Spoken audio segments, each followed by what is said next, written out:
Bisa, Pak. Oke, mari kita lanjutkan. Minggu ini kita belajar sebuah topik yang namanya eh, pasar uang. Jadi pasar uang ini dia mengatur atau dia akan dapat menggambarkan bagaimana reaksinya kebijakan moneter yang dilakukan oleh bank sentral. Jadi minggu yang lalu kita kan belajar pasar barang. Nah, pasar barang itu dia akan menangkap efek-efek dari kebijakan fiskal. Fiskal itu pajak, subsidi itu fiskal. Nah, di sisi yang satunya itu namanya pasar barang. Pasar barang itu dia akan menangkap bagaimana efek-efek dari kebijakan moneter. Kebijakan moneter ini dari mana? Dari bank sentral. Nah, kebijakan moneter dari bank sentral itu dia akan tergambar di dalam pasar uang yang akan kita pelajari hari ini. Sama seperti waktu kita belajar mikro sebelum makro sebelum UTS. Jadi yang namanya belajar ekonomi makro itu kita akan belajar dua topik itu. Dua topik itu maksudnya apa? Topik yang pertama itu adalah berkaitan dengan classical teori, teori-teori klasik. Nah, teori klasik itu ya generasinya Adam Smith lah. Dalam pasar uang dia diwakili oleh Irving Fisher sama Cambridge. Kemudian nanti baru kita belajar Keynes.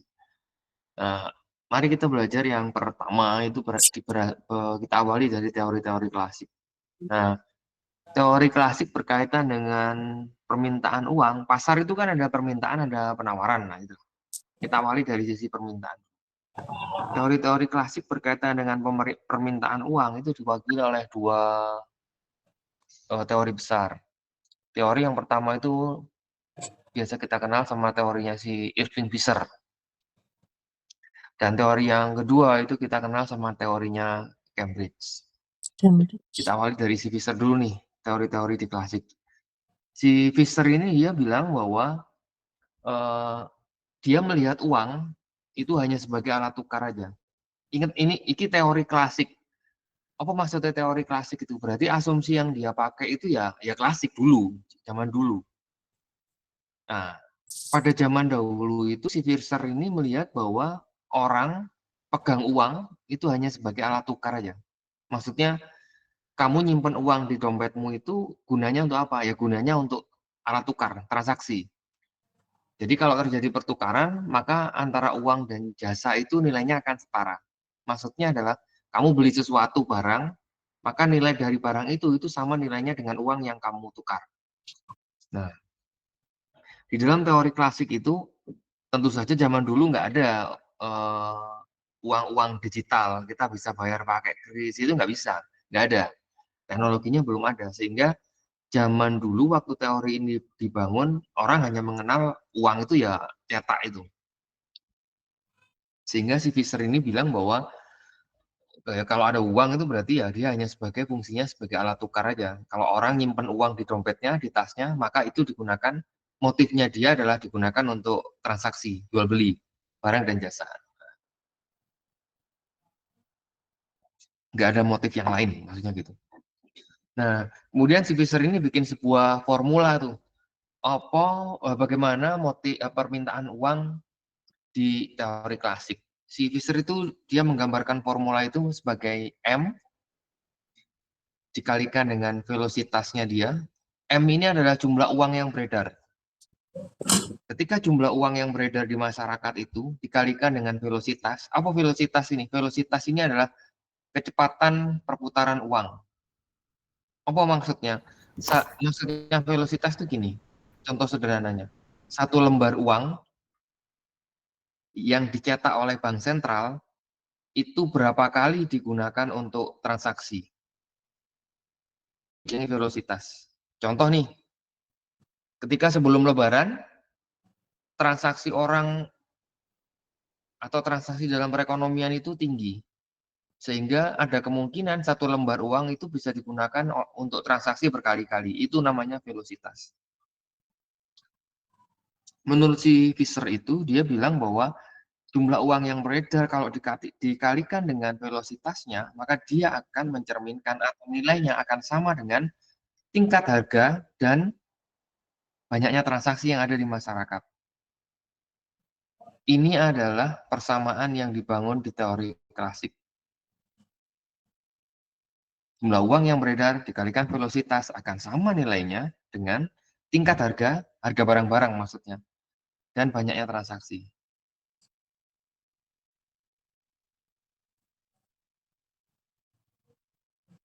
Sampai di sini jelas. Teori klasik, dia hanya menganggap bahwa permintaan uang hanya untuk transaksi aja. Nah, teori ini kemudian dikembangkan sama orang yang namanya Cambridge. Nah, kalau si Cambridge itu dia bilang gini, permintaan uang itu akan dipengaruhi oleh pendapatan. Nih, permintaan uang itu akan dipengaruhi oleh pendapatan. Maksudnya apa? Maksudnya gini, semakin tinggi tingkat pendapatanmu, maka permintaanmu untuk nyimpan uang di dompet atau di tas itu akan semakin besar. Semakin besar pendapatanmu, maka motifmu megang uang itu semakin besar. Ini teorinya Cambridge. Kalau teorinya si Fisher tadi, dia bilang bahwa orang pegang uang di tas, di dompet, itu hanya digunakan untuk transaksi. Terus diteruskan sama si Cambridge. Semakin tinggi pendapatan, semakin tinggi permintaan uang dari masyarakat. Nah, kemudian dua teori ini, Fisher sama Cambridge itu dikembangkan sama orang yang namanya si Keynes. Menurut si Keynes, dalam perekonomian modern itu, motifnya orang tidak hanya digunakan untuk transaksi saja. Motif transaksi ini sama dengan klasik, teori-teori klasik yang tadi, yaitu orang pegang uang digunakan untuk transaksi, semakin tinggi pendapatan, maka permintaan uangnya akan semakin tinggi. Ini klasik, motif transaksi. Nah, menurut si Keynes, dalam perekonomian modern itu nggak hanya transaksi ini aja, tapi juga bisa digunakan untuk motifnya adalah untuk berjaga-jaga.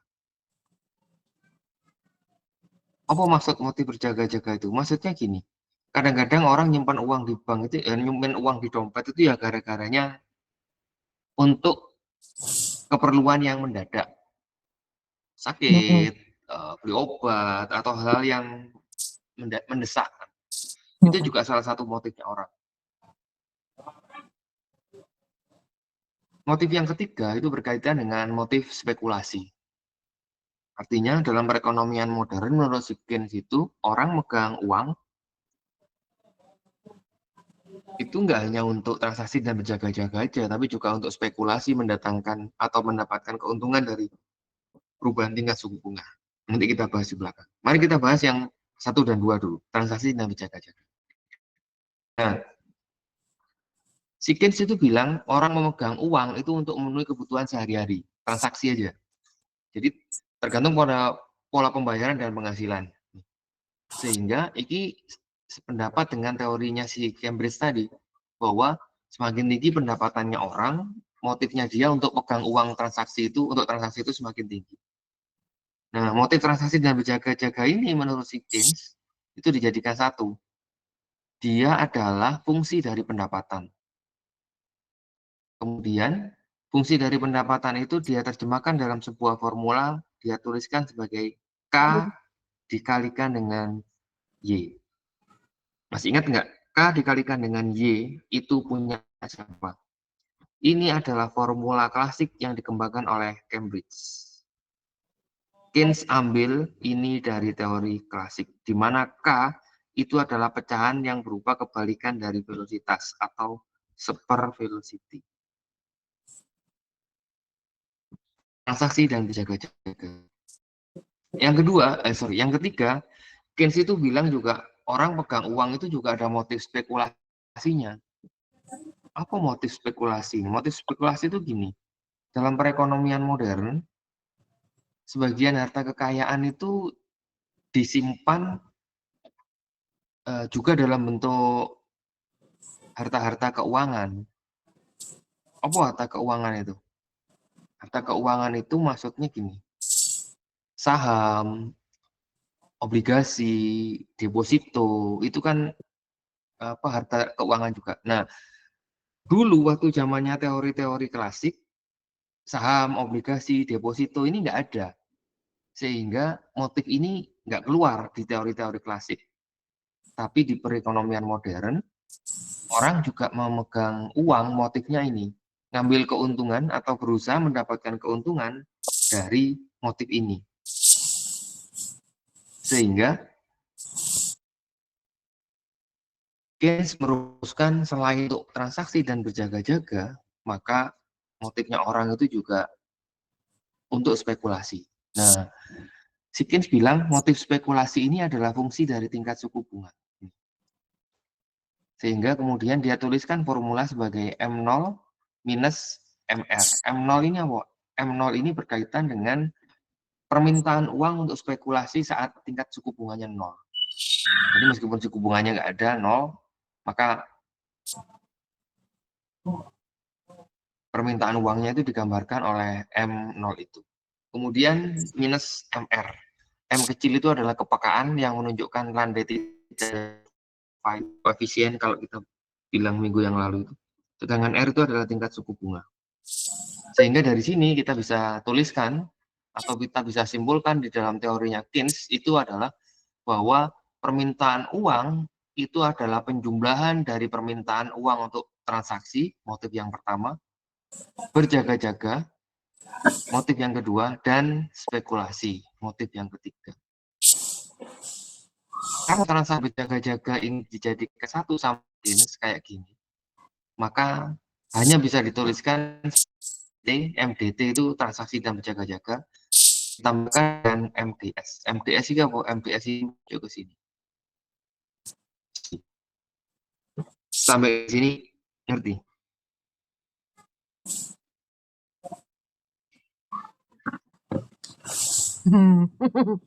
Bapak. Ada yang mau ditanyakan?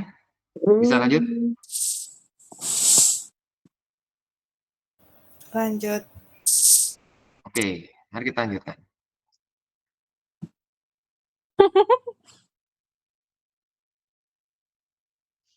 Berikutnya adalah MD ini mewakili permintaan, Rek. MD ini mewakili permintaan. Berikutnya kita pelajari bagaimana sisi penawarannya. Yang namanya penawaran uang itu adalah domainnya bank sentral. Artinya yang punya kekuasaan itu bank sentral. Kenapa? Kalau kalian lihat penawaran uang, dia digambarkan tegak lurus kok ini kurvanya. Kurvanya nggak miring, tapi kurvanya tegak lurus. Kenapa digambarkan tegak lurus? Karena yang bisa mengatur kurva MS ini hanya bank sentral. Kalau bank sentral menambah peredaran uang, kurvanya geser ke kanan. Kalau dia mengurangi jumlah uang yang beredar, kurvanya geser ke kiri. Sehingga dia digambarkan tegak lurus ini. Nggak dipengaruhi oleh tingkat suku bunga atau yang lainnya. Maksudnya gitu. Yang bisa mengatur ini hanya bank sentral. Sehingga dituliskan tegak gini. Nah, kalau di minggu yang lalu, syarat keseimbangan di pasar barang itu adalah I sama dengan S, maka syarat keseimbangan di pasar uang itu adalah permintaan uang sama dengan penawaran uang. Kita tahu bahwa permintaan uang itu terdiri dari dua. Yang pertama adalah transaksi dan berjaga-jaga, fungsi dari pendapatan. Yang kedua adalah spekulasi yang dia merupakan fungsi dari tingkat suku bunga. Maka dari sini kita bisa tuliskan seperti ini. Syarat keseimbangannya permintaan sama dengan penawaran. Kalau permintaan ini kita turunkan, maka kita akan dapat bahwa fungsi permintaan uang itu terdiri dari dua, transaksi dan spekulasi. Transaksi dan berjaga-jaga ini adalah fungsi dari pendapatan. Sedangkan spekulasi ini adalah fungsi dari tingkat suku bunga. Sehingga kita bisa tuliskan permintaan uang itu adalah fungsi dari pendapatan dan tingkat suku bunga. Kalau ini kita substitusikan ke fungsi ini, maka yang kita dapatkan adalah ini. Bahwa penawaran uang itu adalah fungsi dari pendapatan dan tingkat suku bunga. Sampai di sini jelas?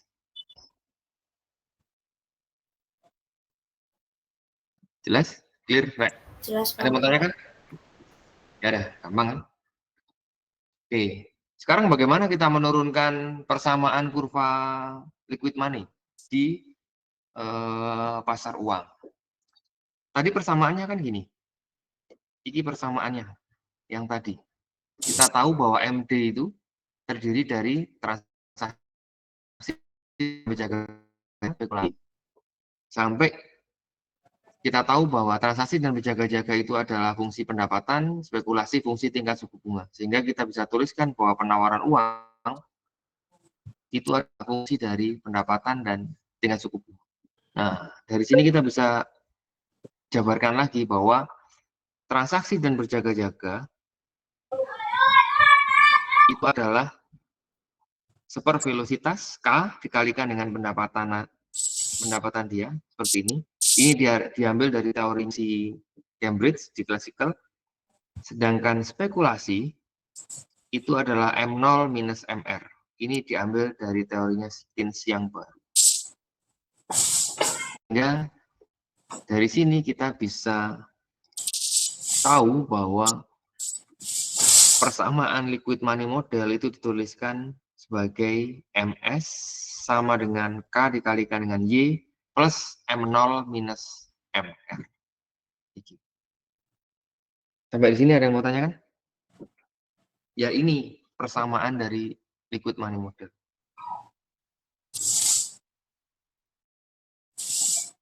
Bagaimana kita menurut matematikanya berasal dari sini. Sampai di sini ada yang mau tanya kan? Nggak ada? Lanjut, Pak, lanjut. Masih belum, Pak. Lanjut. Oke. Sip. Nah, sekarang tugasmu adalah ada kertas kan di mana? Ada kertas kan di tempatmu? Kamu tulis tuh persamaan ini. Yang kotak warna hijau. Biar nggak lupa. Saya mau jelasin dengan contoh soal. Kamu tulis dulu persamaannya. Kalau sudah, kasih tahu saya.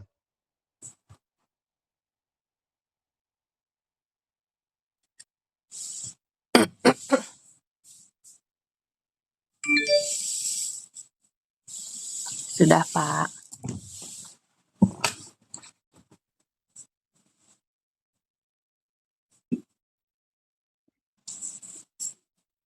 Sudah? Sudah, Pak. Udah. Oke, ntar saya bikinkan soal.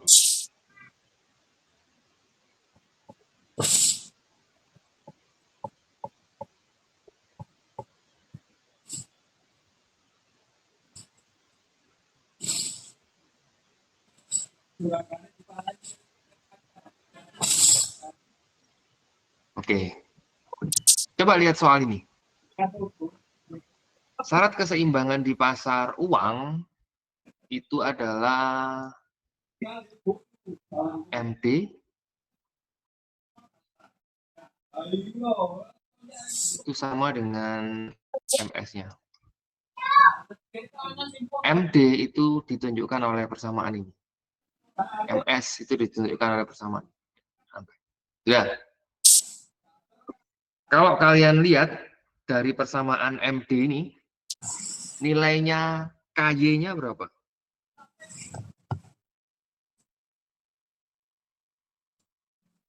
Kira Rek? 0,4. Betul. Ini 0,4 ini adalah mewakili motif transaksi dan berjaga-jaga. Ya. 0,4 mewakili motif transaksi dan berjaga-jaga. Hapus dulu. Dia mewakili motif transaksi dan berjaga-jaga. Ini. Kalau motif spekulasinya digambarkan dengan persamaan yang mana?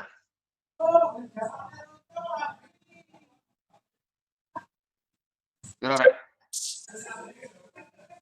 160. Min 4, Pak. Betul. M0-nya itu adalah 160,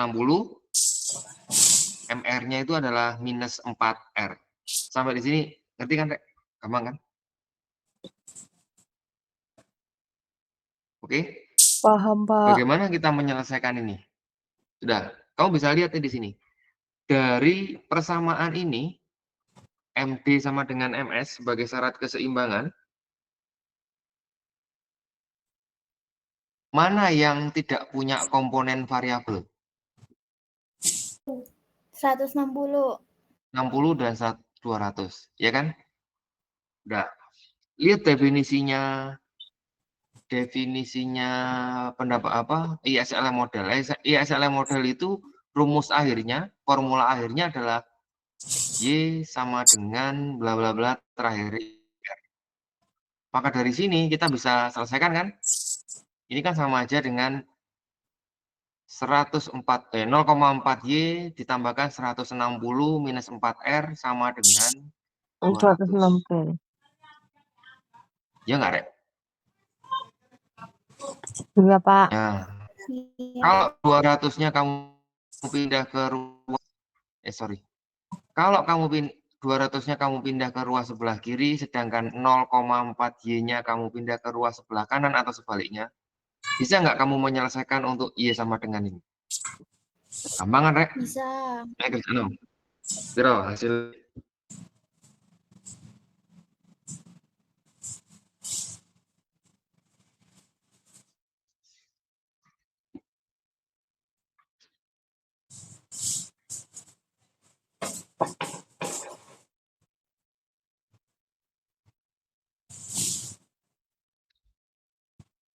Biro, Rek.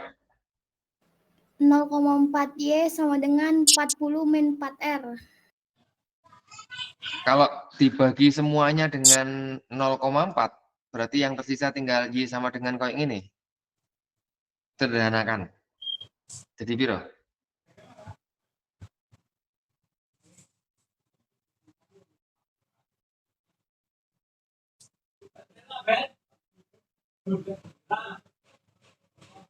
Y sama dengan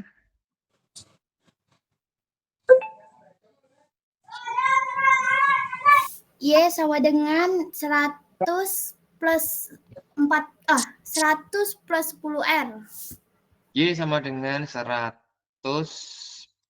plus 10R. Betul. Ya, ini adalah yang kita sebut dengan persamaan liquid money model. Coba lihat persamaan ini. Y sama dengan 100 plus 10R. Bentuk kurvanya apa, Rek? Positif, positif. Berarti? Atas ke bawah. Gimana bentuk kurvanya? Atas kiri ke bawah.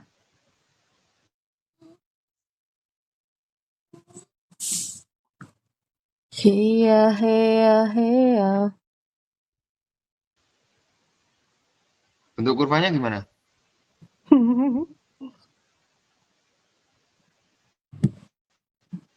Tuh, ya apa, Rek? Ini nilainya positif. Ini nilainya positif. Berarti dari kiri bawah ke kanan atas. Betul kan? Betul. Iya, Pak. Duh, lali. Wah, bahaya ini. Nih, ini adalah bentuk kurvanya liquid money model. Nah, cara ngerjakannya kayak gini lah. Ini cara ngerjakannya. Terus bagaimana kita menurunkan kurva ini kalau dari pendekatan grafis? Kalau dari pendekatan grafis itu kita pakai grafik 4 kuadran kayak ini, Rek. Di kanan atas itu adalah fungsi permintaan uang untuk spekulasi. Kalau fungsi permintaan uang untuk spekulasi, maka dia digambarkan sebagai M0 minus MR. Maka dia dari kiri atas ke kanan bawah. Fungsi permintaan uang untuk transaksi dan berjaga-jaga itu adalah K dikalikan dengan Y. Semakin tinggi pendapatan, permintaanmu semakin tinggi. Maka dia, yang ini adalah garis bantuan.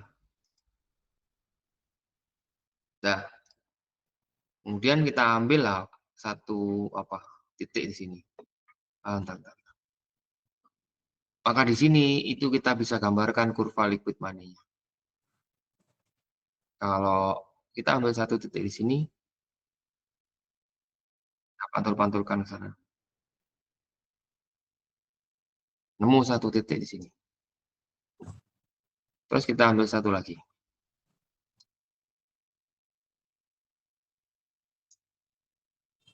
Maka kita dapatkan dua titik di sini.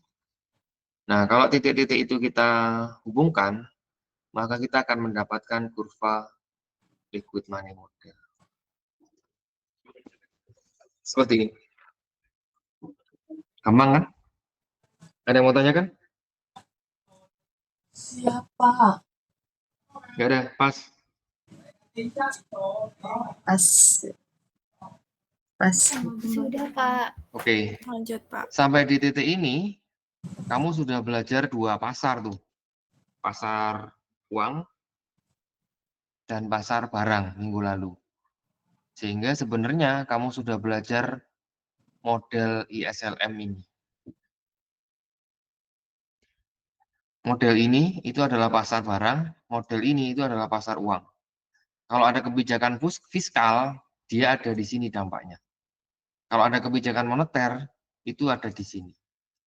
Nah, interaksi yang tengah ini, itu kita bisa melihat dampak dari kebijakan fiskal dan moneter itu terhadap tingkat pendapatan nasional dan tingkat suku bunga. Minggu depan kita simulasikan dua model ini. Bagaimana kalau ada kebijakan fiskal? Apa dampaknya ke pendapatan nasional? Kalau ada kebijakan moneter, bagaimana dampaknya ke pendapatan nasional? Nanti kita simulasikan grafik ini minggu depan. Sampai di sini ada yang mau tanyakan? Ya ada. Kalau nggak ngerti minggu depan. Kalau sudah offline nanti saya ulang lagi nggak apa-apa. Aduh, baik banget. Itu ya. Iya, Iya, Pak. Pak. Oke. Kalau nggak ada pertanyaan, sampai ketemu minggu depan. Wassalamualaikum warahmatullahi wabarakatuh. Waalaikumsalam. Salam. Terima kasih,